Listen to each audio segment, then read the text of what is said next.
Alam nyo, kapag nag-asawa na kayo, dapat ang focus nyo sa pag-aasawa, sa pagbuo ng pamilya. Hindi na kayo dalaga, binata pa. Yung mga ginagawa nyo dati na dalaga at binata kayo, hindi nyo dapat ginagawa pa. Kung ginagawa man, kunti na lang. Dapat ang focus ninyo sa asawa, sa mga anak. Halimbawa na lang, yung unnecessary na mga texting, unnecessary na mga chat, unnecessary na pag-search sa Facebook, sa internet. Oh, pagod ka galing trabaho, okay, I understand that. Pero meron ka pang panahon. Kung gusto mong mahinga, o di mamahinga ka, matulog ka. Para pagising mo, may panahon ka sa asawa mo, may panahon ka para sa anak mo, kahit sandali lang. Eh yung sinasabi mong pahinga, mag-scroll down ka pa, di ba? Hook ka. Yung attention mo, yung energy mo.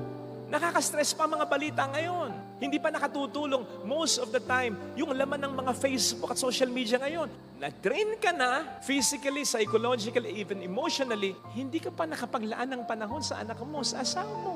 Mahirap nang magpalaki ngayon ng mga mabubuti at malulusog na bata. Sa hirap ng buhay ngayon, sa dami ng tukso ngayon, mahirap na. Huwag nyo nang pahirapin pa.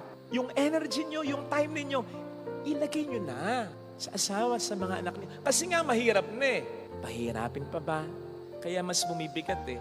Meron tayong ibang mga prioridad. We cannot have everything in life. Just focus on the best things in life. Yun lang mahalaga para hindi maging mabigat.